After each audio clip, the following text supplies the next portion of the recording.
Qu'est-ce qu'il faut penser de ces compos de ce match, du crunch entre l'Angleterre et la France? D'abord, on va se faire la compo française. Qu'est-ce qu'il faut retenir? Gros, Movaka, Tonio, Roumat, Meafou, Cross, Aldrit, Boudehans, c'est le même paquet d'avant que contre le Pays de Galles. Donc ça, voilà, c'est pas quelque chose qui change.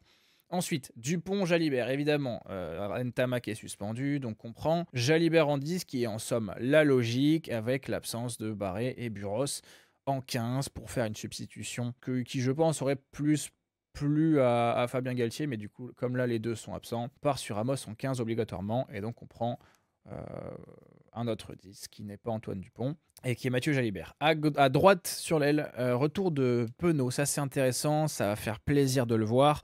Pourquoi? Parce que ça fait longtemps qu'on l'a pas vu, si je ne me trompe pas. Il avait même pas joué le match contre. Je crois qu'il avait totalement manqué en fait la tournée d'automne, donc ça va faire c'est la première fois qu'il joue depuis le dernier 6 Nations, Damien Penaud avec les Bleus. Ensuite, qu'est-ce qu'il faut retenir? Bon, dans cette compo, voilà. Ce qui va être super intéressant, c'est le duel de troisième ligne. On va en parler de la compo anglaise, mais le duel de troisième ligne entre Cross, Aldrit et Boudehans.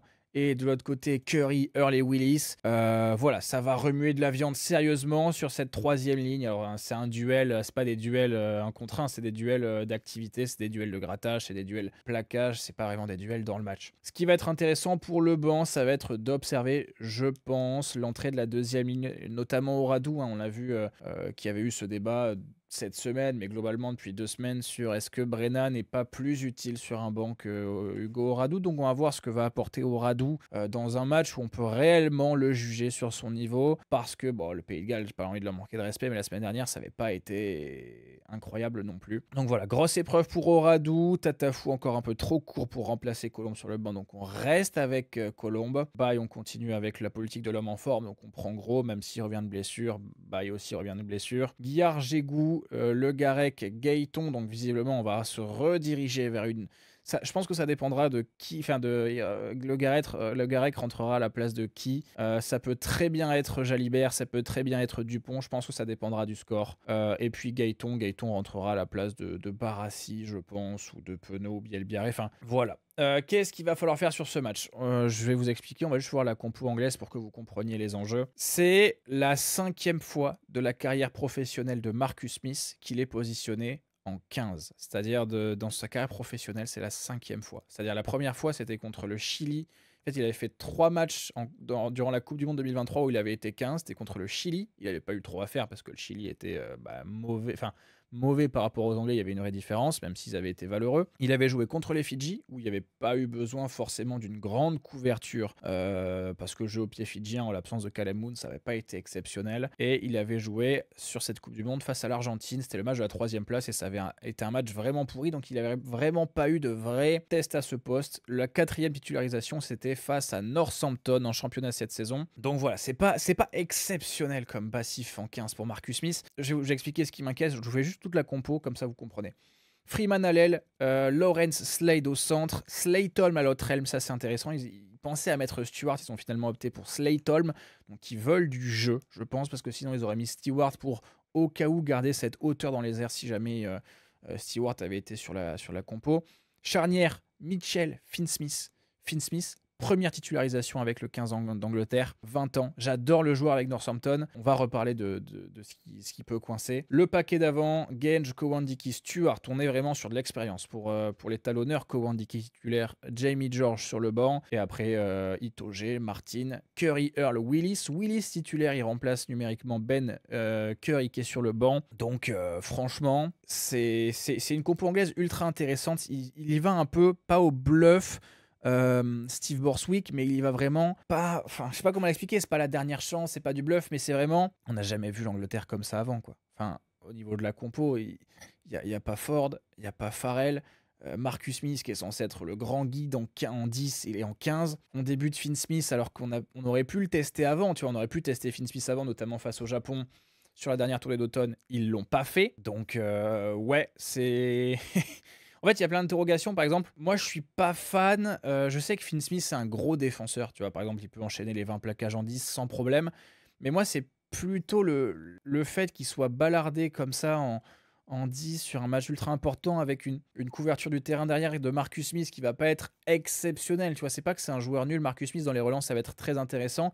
Mais dans ce qui est couverture, je considère qu'avec des snipers comme Dupont, Ramos, Jalibert au pied, c'est ce qu'il va falloir viser sur ce match, quoi. C'est-à-dire, enfin, tu fais le schéma inverse de ce qu'ont fait les Anglais la semaine dernière. Là, tu as juste à faire disjoncter Finn Smith comme les Anglais ont fait disjoncter Sam Prendergast la semaine dernière.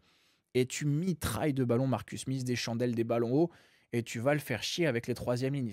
Franchement, là, la compo anglaise est faite pour appuyer sur les points faibles. Et les points faibles dans cette compo, c'est l'indiscipline déjà. Maro Itoje, c'est un très bon capitaine. Mais c'est un des joueurs, je le disais, parce que là, on refait. Mais Maro Itoje, c'est le Richie Mako actuel. C'est-à-dire que c'est un joueur qui repousse toujours les limites de la faute.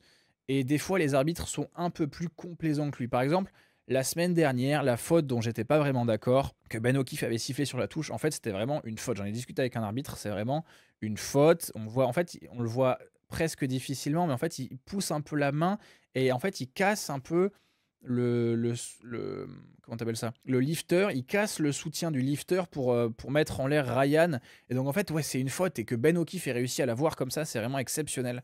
Donc voilà, je retire ce que je dis sur ça. Et après, qu'est-ce qu'il y a d'autre à dire sur cette compo? Moi, il y a quelque chose qui m'inquiète dans cette équipe anglaise, c'est que c'est pas une question de système de jeu. Je pense que ce soit défensif ou offensif, c'est franchement intéressant. On l'a vu la semaine dernière sur les 40 premières minutes. Mais ce qui m'inquiète, c'est le manque de cohésion. On a vu que les seules fois où l'Angleterre s'est fait percer avant de craquer totalement, c'est sur des conneries. Que ce soit le mauvais plaquage d'Alex Mitchell sur James Lowe, que ce soit le mauvais plaquage de Marcus Smith sur Aki, que ce soit pareil. Moi, je pense aux percées de, je sais pas si vous vous en souvenez, mais à certains moments du match, tu as des percées par exemple de Conan. Je sais pas si elle amène à quelque chose, mais tu as cette percée de Conan où en fait il y a une déconnexion défensive entre des joueurs, malgré que le système soit intéressant. Il y a encore des déconnexions défensives entre les Anglais. Donc, même sur l'essai de Berne, vous pouvez aller regarder sur le replay.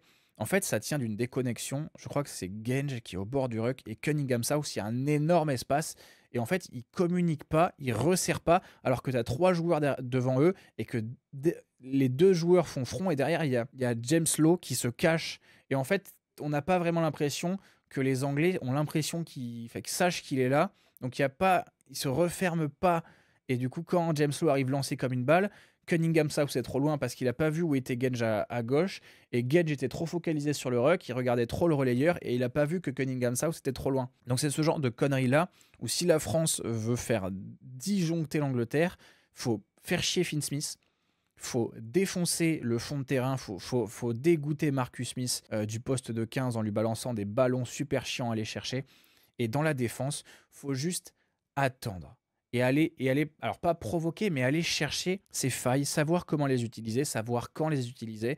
Et ça va être le job des créateurs de jeu, à savoir Antoine Dupont et Mathieu Jalibert. Mathieu Jalibert, spécialement, pourquoi? Parce qu'on a vu que sur ces zones, non pas bord de ruck, mais bord de défense du ruck, c'est-à-dire les deux joueurs les plus proches du ruck, à cet extérieur-là, on a vu face à l'Irlande que l'Angleterre avait des difficultés dans la communication sur ces zones-là, soit pour fermer, soit pour glisser. Et puis globalement, on a vu par exemple avec le positionnement de Bundy Aki sur l'aile, où en fait, parfois, ce genre de positionnement surprise dans les couloirs, ça peut amener à des choses intéressantes. Donc, typiquement, des joueurs comme Aldrit, mais à fou, s'ils vont les utiliser sur ces couloirs-là à des moments opportuns, ça peut payer. Donc, on verra ce que ça donnera. Mais honnêtement, cette compo anglaise est super intéressante. Je pense que, moi, dans mon scénario, je pense que la France va gagner de 3 ou 5 points. Alors, j'ai dit 26-29 pour la France. Mais typiquement, ouais, je vois quand même la France gagner parce que l'Angleterre a trop de failles. J'étais je vais pas vous mentir, j'étais très optimiste sur l'Angleterre avant le match. Mais avant l'Angleterre-Irlande. Mais en fait, après avoir vu ça, je me dis que Borswick a énormément de choses à régler et qu'il les réglera peut-être pas avant la fin de ce 6 nations. Donc, je pense toujours que l'Angleterre va finir troisième, mais je pense que face à l'Irlande et face à la France, ça va être quand même compliqué. Je m'attends quand même à un match serré, tu vois, une Angleterre qui va être ultra agressive, qui va faire chier Dupont, qui va faire chier Mathieu Jalibert, parce qu'ils savent comment appuyer là où ça fait mal, tu vois. C'est les Anglais quand même. Mais je m'attends quand même à ce que la France ait le bagou pour exploiter les failles anglaises et pour aussi les provoquer. Tu vois, faire exploser Finn Smith. Alors c'est un gamin qui a la tête très dure, hein. Mais si tu arrives à faire exploser Finn Smith sur ce match, bah en fait, tu pètes un peu tout leur système. Pourquoi? Parce que tu fais sortir Finn Smith et Daly en 15. Alors, il a l'expérience. Il n'est pas exceptionnel, Daly, quoi. Tu vois? comparé au potentiel offensif de Marcus Smith, même si Marcus Smith a beaucoup moins de... Comment dire? Même si Marcus Smith a beaucoup moins de spécialité, ouais, de talent dans les spécialités du 15, ben on a quand même énormément de failles dans cette équipe anglaise. Donc voilà, après, franchement, on peut quand même avoir un match aussi où Finn Smith fait son match offensif, défensif, où il anime, où il devient le grand 10 de l'Angleterre. Mais je pense qu'il va pas falloir le juger s'il fait un mauvais match, parce que typiquement, ce qu'a fait Borswick, c'est peut-être un peu bâtard en somme, tu vois, parce que contre le Japon, qu'est-ce que t'as? Le Japon est pourri. Tu testes Finn Smith, tu lui donnes une première expérience à Twickenham, ça aurait été pas mal, tu vois. Finn Smith, c'est vraiment coup double, quoi. C'est pas coup double, mais c'est pile ou face, quoi. Épée à double tranchant. Bon, on verra ce que ça donnera samedi, mais je préfère vous le dire, on peut avoir le plus grand match de rugby de l'année, comme on peut avoir un 15-12, quoi. Je pense pas qu'on aura un 15-12, mais je pense qu'avec ce potentiel offensif français, j'espère vraiment qu'il va pas pleuvoir, mais avec ce potentiel offensif français et avec les failles défensives anglaises qu'on a vues face à l'Irlande, ça peut être un match très très intéressant offensivement. Et défensivement, ça va être très intéressant pour le 15 de France. Typiquement, la paire de centres Moefana Barassi, savoir comment ils vont gérer le Cowley Lawrence, c'est quelque chose qu'il va falloir regarder. Fais voir météo Londres. Tu vois qu'ils ont la météo agricole à Londres. Samedi, il pleut. Putain. Ah, il pleut pas l'après-midi, il pleut le matin. Dans la nuit. Espérons que ça change pas. 51-21. Non, mais vous fumez dans le chat. Je sais pas qu'est-ce que vous prenez. Mais... vous la collez sévère. Non, mais voilà, il y a plein de choses intéressantes dans cette compo. Donc, la défense, la paire de centres, qu'est-ce que ça va donner? Moi, j'attends aussi Ramos sous les ballons hauts. Alors, c'est pas Freddy Stewart en face, donc je me dis que forcément, ce sera peut-être un peu plus facile niveau hauteur, parce que Freddy Stewart est très grand, il fait 1,97, je crois. Donc, ouais, pareil. Donc, on va regarder Oradou, on va regarder Roumat, on va regarder ce que ça va donner. Pareil, tu vois, Movaka était peut-être un peu effacé la semaine dernière. Donc, ouais, franchement, voir un peu comment tout le monde agit dans un match où tout le monde va être mobilisé à 100%, parce que bon, le Pays de Galles la semaine dernière, voilà, pas ouf, mais voilà. Et voilà, pour les compos, voilà, c'est tout ce que j'avais à te dire. Qu'est-ce qu'on peut dire d'autre? Si, ouais, Randall Daly. On a parlé de Daly, mais Randall en 9 remplaçants, je suis pas fan. J'aurais préféré Ben Spencer. Mais ouais, voilà. Après Cunningham South, Ben Curry, Oli Chessum, c'est du très très haut niveau. Je suis très très fan de Baxter. Hayes a beaucoup progressé depuis l'année dernière. Jamie George revient de blessure, donc voilà. Qu'est-ce que ça va donner sur ce banc-là? La semaine dernière, ça n'avait pas été ouf l'entrée du banc, franchement. Mais voilà, on va voir ce que ça va donner sur ce match. Pensez-vous qu'ils vont viser Jalibert comme ils vont viser Prendergast? Ils peuvent au cinéma. Ah mais voilà ce que j'avais à dire pour ces analyses de compo. Mon pronostic, c'est une victoire de 3 ou 5 points pour la France. J'ai dit 26-29 pour la France, mais voilà. Donc voilà, n'hésitez pas à me donner votre avis sur ces compos, notamment sur celle de l'équipe française ou anglaise si vous avez des avis.